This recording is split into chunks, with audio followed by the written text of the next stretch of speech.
Cerita dokter cantik dan tukang kebun puskesmas paling baper. Sebuah kisah penuh emosi, fantasi, dan gejolak hati. Jangan lupa siapkan tisu dan bantal untuk rebahan, biar hatimu gak ikut tegang ya. Pertemuan tak terduga. Angin pagi menyapa lembut di halaman belakang puskesmas Desa Pelangi. Bunga-bunga bermekaran, aroma tanah basah menguar. Di sudut taman, seorang pria dengan kaos lusuh dan topi jerami sibuk menggemburkan tanah.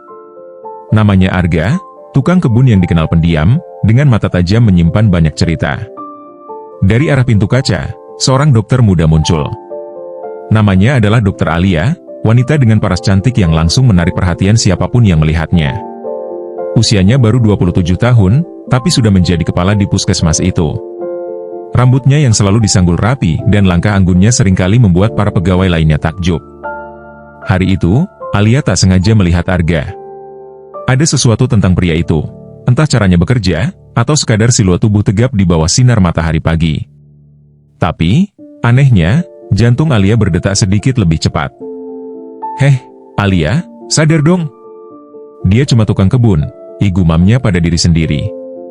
Tapi pikirannya tak bisa mengabaikan pria itu. Ketika pandangan mereka bertemu, Arga hanya mengangguk kecil tanpa bicara. Sikapnya yang dingin justru membuat Alia makin penasaran. Rahasia di balik diam. Suatu sore, hujan deras turun tanpa ampun. Alia yang baru selesai bertugas mendapati dirinya tak bisa pulang karena mobilnya mogok. Dia pun berjalan menuju taman belakang, mencari tempat berteduh. Di sana, dia melihat Arga, masih bekerja, meski hujan mengguyur tubuhnya. Mas Arga, kok tetap kerja sih? Udah hujan begini, seru Alia sambil mendekat. Arga mengangkat kepala. "Nggak apa-apa, Dok. Taman ini kan harus tetap cantik." Kalimat sederhana itu membuat hati Alia menghangat. Tapi ada yang lebih mengejutkan. Saat itu, dia melihat bekas luka panjang di lengan pria itu. "Mas, itu luka apa?" tanyanya, setengah berbisik. Arga terdiam lama, sebelum akhirnya menjawab, Dulu saya pernah salah langkah, Dok. Hidup di jalanan, berantem demi bertahan hidup. Tapi sekarang, saya cuma mau tenang di sini." Jawaban itu mengguncang hati Alia. Dia tak menyangka, pria sederhana seperti Arga menyimpan masa lalu kelam. Dan entah kenapa, dia ingin tahu lebih banyak tentangnya. Gejolak tak terkendali. Hari-hari berlalu, dan Alia makin sering mencari alasan untuk berada di taman. Awalnya, dia berdalih ingin memastikan taman tetap rapi, tapi perlahan-lahan, dia mulai menikmati percakapan singkat dengan Arga. Di sisi lain, Arga merasakan sesuatu yang tak biasa. Kehadiran Alia membawa kehangatan di tengah hidupnya yang selama ini sunyi. Tapi dia tahu, garis hidup mereka terlalu berbeda. Suatu malam, Alia memutuskan mengajak Arga makan malam di sebuah warung sederhana dekat puskesmas. Di sana, suasana berubah hangat. Tawa mereka mengalir, dan untuk pertama kalinya, Arga merasa dihargai bukan karena pekerjaannya, melainkan sebagai manusia. Tapi, gejolak hati Alia mulai sulit dikendalikan. Dia tahu, perasaannya terhadap Arga bukan sekadar rasa penasaran. Ada daya tarik yang begitu kuat, hingga membuatnya memimpikan pria itu setiap malam. Dokter muda yang menyimpan rahasia. Di balik kecantikannya, Alia menyimpan rahasia besar. Dia memiliki kondisi langka, hiperseksualitas. Selama ini, dia mencoba menekan gejolak itu dengan bekerja tanpa henti. Tapi, sejak mengenal Arga, semua itu menjadi lebih sulit. Dalam sebuah sesi konseling dengan sahabatnya yang juga seorang psikolog, Alia akhirnya mengungkapkan semuanya. "Aku nggak tahu harus gimana lagi, Rena. Aku nggak bisa berhenti memikirkan dia. Tapi aku takut. Apa yang bakal dia pikir kalau tahu soal kondisi ini?" Rena memandang Alia dengan prihatin. "Ali, kamu harus jujur sama diri sendiri. Kalau dia benar-benar peduli, dia nggak akan menghakimi kamu." Malam itu, Alia menangis sendirian di kamarnya. Dia tahu, perasaannya pada Arga bukan sesuatu yang bisa diabaikan. Tapi bagaimana jika pria itu justru menjauhinya? Ketegangan di tengah malam. Suatu malam, puskesmas menjadi heboh karena kebakaran kecil di ruang administrasi. Semua pegawai berlarian panik, termasuk Alia. Tapi di tengah kekacauan, dia melihat Arga dengan sigap membantu memadamkan api dan menyelamatkan dokumen penting. Setelah situasi terkendali, Alia mendekati Arga yang duduk di luar, napasnya terengah-engah.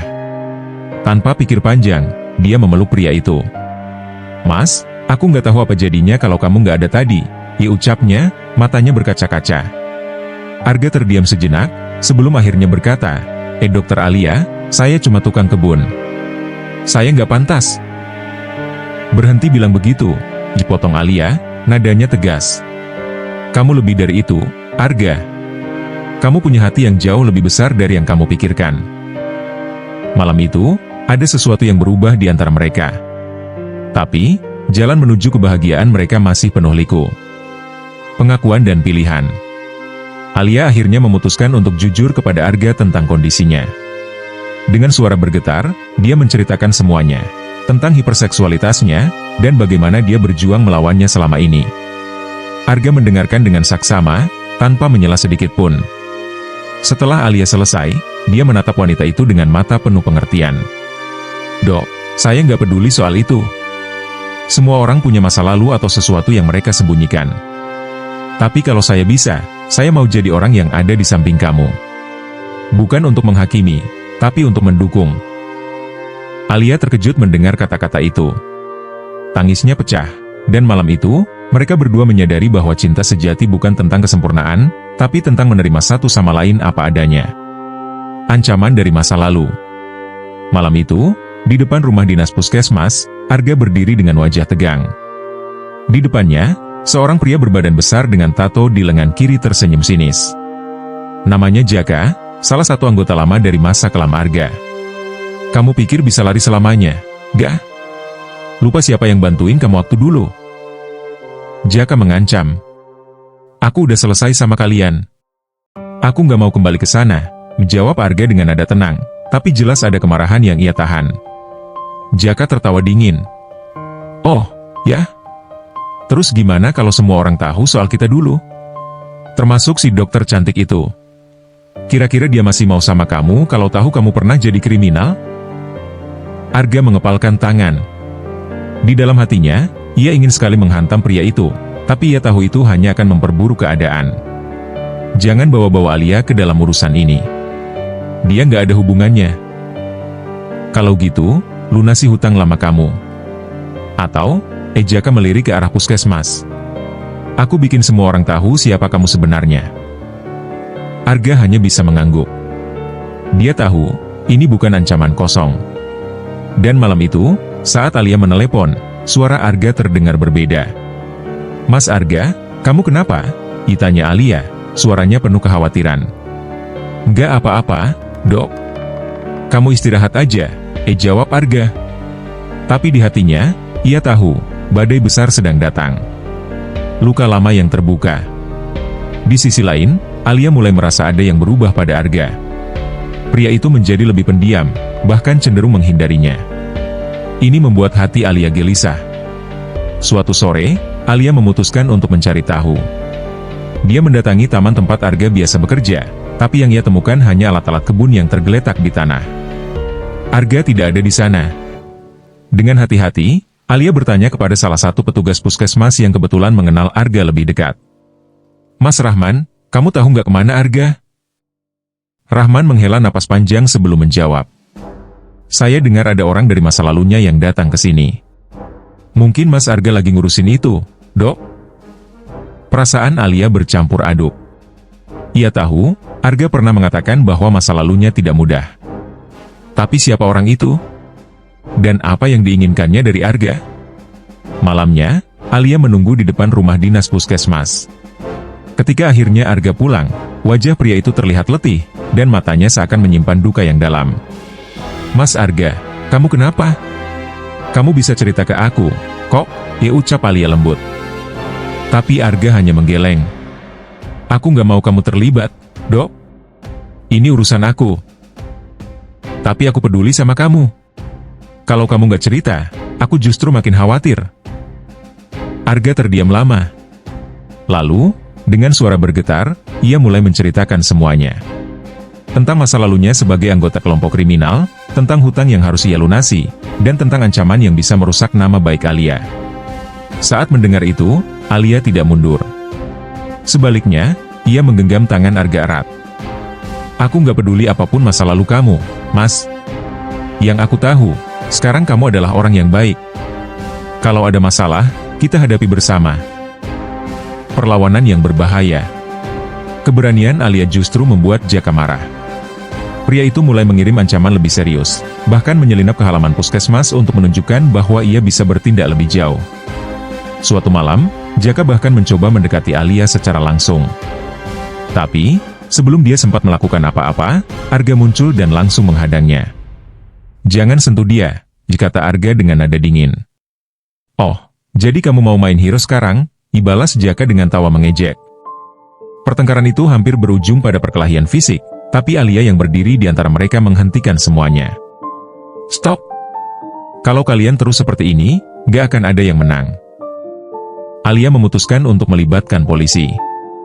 Dengan bukti dan keberanian, ia melaporkan Jaka atas ancamannya.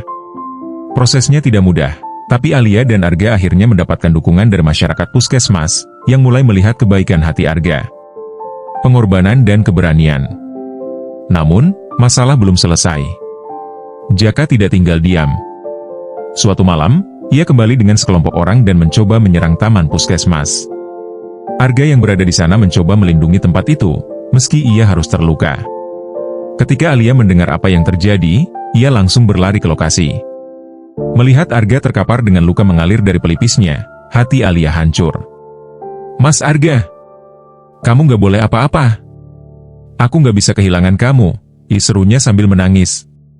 Arga tersenyum lemah. Aku gak apa-apa, Dok. Yang penting kamu aman. Peristiwa itu membuat mereka semakin menyadari bahwa cinta mereka tidak bisa dipisahkan. Tapi untuk melanjutkan hubungan ini, mereka harus melawan semua rintangan bersama. Akhir yang baru. Setelah Jaka dan kelompoknya berhasil ditangkap, kehidupan di puskesmas kembali tenang. Hubungan Alia dan Arga pun semakin kuat, meski masih ada suara-suara sumbang di sekitar mereka. Alia akhirnya memutuskan untuk terbuka kepada semua orang tentang perasaannya pada Arga. Saya nggak peduli apa kata orang. Yang saya tahu, Arga adalah pria yang paling tulus dan berharga dalam hidup saya, ucapnya di hadapan keluarganya. Keberanian Alia membuat segalanya berubah. Perlahan, keluarga dan rekan-rekan mulai menerima hubungan mereka. Di tengah semua itu, Alia dan Arga terus bekerja bersama, membangun puskesmas menjadi tempat yang lebih baik untuk semua orang. Kehadiran dokter baru. Setelah badai ancaman dari masa lalu berlalu, kehidupan di puskesmas kembali berjalan normal. Namun, kedatangan seorang dokter baru bernama Dr. Reza membawa perubahan besar. Dr. Reza adalah lulusan terbaik dari universitas ternama dengan karisma yang sulit diabaikan. Wajahnya yang tampan dan gaya bicaranya yang penuh percaya diri langsung menarik perhatian banyak orang, termasuk para pegawai puskesmas. Namun, ada satu orang yang menjadi fokus utama Reza, Dr. Alia. Reza sering memuji kerja keras Alia dalam membangun puskesmas, bahkan menawarkan ide-ide baru untuk meningkatkan layanan kesehatan. Sayangnya, cara Reza mendekati Alia membuat Arga merasa tidak nyaman. Suatu sore, ketika Alia dan Reza sedang berdiskusi serius tentang program imunisasi, Arga yang tengah menyiram bunga melihat mereka tertawa bersama. Meski berusaha menahan diri, ada rasa cemburu yang menggerogoti hatinya. Mas Arga, kamu kenapa? Kok mukanya nggak enak? Ditanya Alia saat mereka bertemu di taman. Nggak apa-apa, Dok. Mungkin saya kecapean aja, jawab Arga singkat. Tapi jelas ada sesuatu yang ia sembunyikan. Alia tahu ada yang mengganggu pikiran Arga, tapi ia memilih untuk tidak memaksa. Yang ia tidak tahu, Reza mulai menunjukkan ketertarikan yang lebih dari sekadar profesionalitas. Godaan yang berbahaya. Hubungan Alia dan Arga mulai diuji ketika Reza secara terang-terangan menunjukkan perasaannya. Suatu malam, setelah acara peresmian program kesehatan baru, Reza mengantar Alia pulang. Alia, aku nggak bisa bohong lagi. Aku suka sama kamu, ucap Reza tiba-tiba, membuat Alia terkejut. Reza, aku udah punya seseorang, jawab Alia lembut, tapi tegas. Tapi dia cuma tukang kebun, Alia. Kamu pantas dapat yang lebih baik, kata Reza dengan nada serius. Kata-kata itu menusuk hati Alia. Ia langsung meminta Reza untuk berhenti berbicara, lalu keluar dari mobil dengan kemarahan yang sulit ia sembunyikan. Namun, kejadian itu tidak berhenti di sana. Reza, yang merasa gengsinya terluka, mulai melakukan hal-hal yang lebih manipulatif. Ia memanfaatkan posisinya untuk membuat Arga terlihat buruk di mata Alia. Kecamuk di puskesmas. Perlahan, gosip mulai menyebar di antara pegawai puskesmas. Beberapa orang mulai mempertanyakan kenapa seorang dokter seperti Alia bisa jatuh cinta pada tukang kebun seperti Arga. Bahkan, ada yang secara terang-terangan menuduh Arga memanfaatkan Alia untuk kepentingan pribadi. "Dokter Alia, saya dengar Mas Arga itu cuma cari kesempatan aja. Masa kamu nggak curiga?" Ya ucap salah satu perawat suatu hari. "Apa maksud kamu?" "Arga nggak seperti itu," jawab Alia, berusaha menjaga ketenangannya. Tapi kata-kata itu terus menghantui pikirannya. Sementara itu, Arga merasa tekanan yang semakin besar. Beberapa pekerjaan yang seharusnya menjadi tanggung jawabnya tiba-tiba dialihkan, dan Reza bahkan mulai menyinggung bahwa taman puskesmas akan direnovasi dengan jasa pihak luar. "Sepertinya Mas Arga nggak cocok lagi di sini," kata Reza suatu hari dengan nada sinis. Arga hanya tersenyum kecil. "Kalau taman ini nggak cocok untuk saya, biar saya yang pergi. Tapi ingat, taman ini adalah rumah saya." Kepercayaan yang terkikis. Suatu malam, Alia mendapati Arga sedang duduk sendiri di bangku taman, dengan wajah penuh beban. "Mas, kenapa nggak cerita ke aku?" tanya Alia lembut. Arga menggeleng pelan. "Aku nggak mau kamu jadi bahan omongan orang, Alia. Kamu dokter yang dihormati. Aku cuma tukang kebun. Kamu lebih dari itu buat aku, Mas. Kenapa kamu nggak pernah percaya sama aku?" Suara Alia mulai meninggi, mencerminkan rasa frustrasinya. "Aku percaya sama kamu. Aku cuma nggak yakin kamu pantas terus-terusan nerima semua ini gara-gara aku," jawab Arga dengan suara bergetar. Percakapan itu membuat hubungan mereka semakin renggang. Alia merasa Arga tidak lagi percaya pada kekuatan cinta mereka, sementara Arga merasa ia hanya menjadi beban dalam hidup Alia. Nafsu yang tak tertahan. Reza tidak berhenti di situ. Dalam upaya terakhir untuk memisahkan mereka, ia menyusun rencana licik. Ia membuat laporan palsu kepada Kepala Dinas Kesehatan, menuduh bahwa Arga melakukan penyalahgunaan fasilitas puskesmas untuk kepentingan pribadi. Arga dipanggil untuk dimintai keterangan. Selama proses itu, Alia menemukan bukti bahwa laporan tersebut dibuat berdasarkan dokumen palsu yang diatur oleh Reza. Dengan penuh keberanian, Alia menghadapi Reza di depan semua staf puskesmas. "Kamu pikir dengan menjatuhkan Arga, kamu bisa mendapatkan aku? Kamu salah besar. Kamu bukan hanya menghancurkan karir seseorang yang tak bersalah, tapi juga merusak kepercayaan semua orang di sini," ucap Alia tajam. Reza akhirnya dipecat, dan Arga dibebaskan dari semua tuduhan. Tapi peristiwa itu meninggalkan luka mendalam, terutama pada Arga, yang merasa dirinya selalu menjadi sasaran hanya karena mencintai Alia. Perjuangan untuk cinta. Setelah semua yang terjadi, Arga memutuskan untuk pergi sementara dari puskesmas. Ia ingin mencari kedamaian dan membuktikan bahwa dirinya bisa berdiri sendiri tanpa bayang-bayang Alia. Kepergian Arga membuat Alia merasa kehilangan. Ia menyadari bahwa cintanya pada Arga lebih besar dari semua rintangan yang pernah mereka hadapi. "Aku nggak peduli apapun, Mas. Kamu adalah rumahku," ucap Alia saat ia akhirnya menyusul Arga ke sebuah desa kecil di mana pria itu mencoba memulai hidup baru. Perjuangan mereka untuk cinta tidak berakhir dengan mudah, tapi justru di sanalah mereka menemukan makna sebenarnya dari komitmen, menerima semua kekurangan, menghadapi semua tantangan, dan tidak pernah menyerah satu sama lain. Bahaya di balik senyuman. Setelah dipecat dari puskesmas, Dr. Reza tidak menerima kekalahannya dengan mudah. Di dalam dirinya, ada obsesi yang tak terkendali terhadap Alia. Bagi Reza, Alia bukan hanya wanita yang ia kagumi, tetapi juga simbol harga diri yang harus ia rebut kembali, apapun caranya. Beberapa minggu setelah Reza keluar, Alia mulai merasa ada yang aneh. Ia sering melihat bayangan seseorang di sekitar rumah dinasnya, namun setiap kali ia keluar untuk memeriksa, tak ada siapapun. "Mungkin cuma perasaanku aja," gumam Alia, mencoba menenangkan dirinya. Namun, malam itu, kebenaran akhirnya terungkap dengan cara yang mengejutkan. Malam yang mencekam. Alia baru saja selesai mandi dan sedang duduk di ruang tengah rumah dinasnya. Di meja, ada secangkir teh hangat yang ia siapkan untuk menenangkan diri. Namun, suara gemerisik dari arah jendela membuatnya tertegun. "Siapa di luar?" teriak Alia, mencoba terdengar tegas meski hatinya berdebar kencang. Tak ada jawaban. Tapi kemudian, pintu belakang yang sebelumnya ia kunci terdengar berderit pelan. Alia mendekat dengan hati-hati, menggenggam gagang sapu sebagai alat pertahanan. Ketika ia membuka pintu itu, sosok Reza muncul dengan wajah licik. "Reza, apa yang kamu lakukan di sini?" Seru Alia dengan nada marah sekaligus panik. Reza masuk tanpa diundang, menutup pintu di belakangnya. "Aku cuma mau bicara, Alia. Jangan khawatir. Tapi ini rumahku. Keluar sekarang juga." Alia mencoba mendorongnya, tapi Reza lebih kuat. "Alia, aku tahu kamu sebenarnya butuh seseorang yang bisa melindungi kamu. Bukan pria seperti Arga yang gak punya masa depan," kata Reza, mendekat dengan tatapan mengintimidasi. Alia mundur, mencari cara untuk menghindar. Namun, Reza semakin mendekat, sudut bibirnya melengkung membentuk senyuman yang menyeramkan. "Reza, jangan lakukan ini. Aku akan melapor ke polisi," diancam Alia. Tapi Reza hanya tertawa kecil. "Kamu pikir aku takut? Malam ini nggak ada yang akan mendengar kamu." Perseteruan di tengah malam. Alia tahu dia harus bertindak cepat. Saat Reza mencoba meraih lengannya, ia melayangkan gagang sapu ke kepala pria itu. Reza terhuyung, tapi belum menyerah. "Kamu berani melawan, ya?" Teriak Reza dengan marah, mencoba mengejar Alia. Alia berlari ke dapur, mencari benda apapun yang bisa ia gunakan untuk melindungi dirinya. Ia menemukan sebuah pisau kecil dan langsung mengarahkannya ke Reza.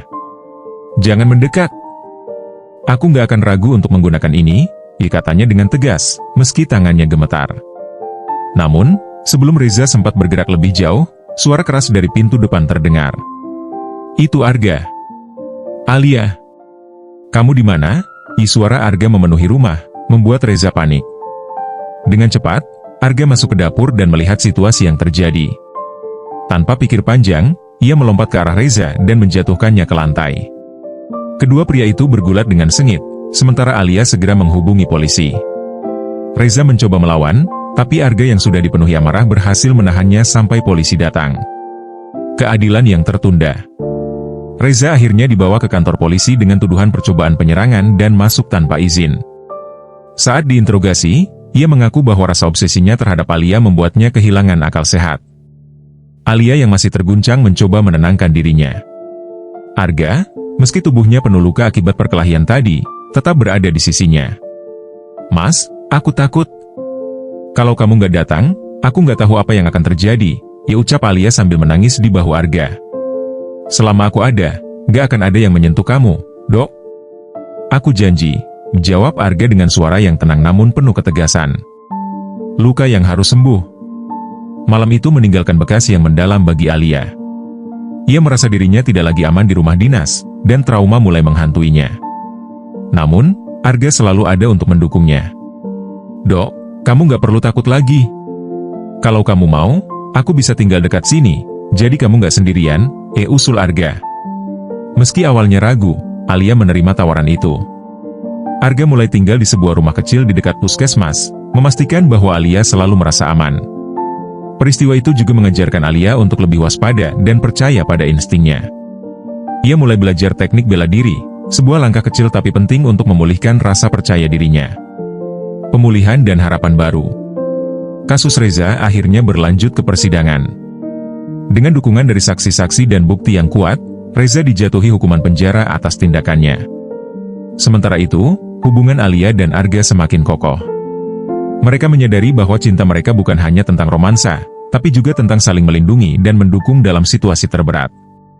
Di akhir, Alia berkata, Mas, aku nggak peduli lagi apa kata orang. Selama kamu di sisiku, aku tahu aku bisa menghadapi apapun." Dan dengan senyuman lembut, Arga menjawab, aku juga, Dok. Kamu adalah alasanku untuk terus berjuang." Kekuatan di balik cinta. Arga dan Alia akhirnya kembali ke puskesmas dengan membawa semangat baru. Bersama-sama, mereka tidak hanya memperjuangkan hubungan mereka, tetapi juga bekerja keras untuk menciptakan puskesmas yang lebih baik bagi masyarakat. Dan di taman yang dulu menjadi saksi bisu cinta mereka, bunga-bunga bermekaran lebih indah dari sebelumnya, seolah ikut merayakan kisah cinta yang telah tumbuh dan bertahan di tengah badai. Kisah mereka menjadi pelajaran berharga bagi kita semua. bahwa cinta sejati bukan hanya tentang menerima yang baik, tapi juga tentang bertahan menghadapi yang buruk, saling melindungi, dan tumbuh bersama di tengah cobaan hidup.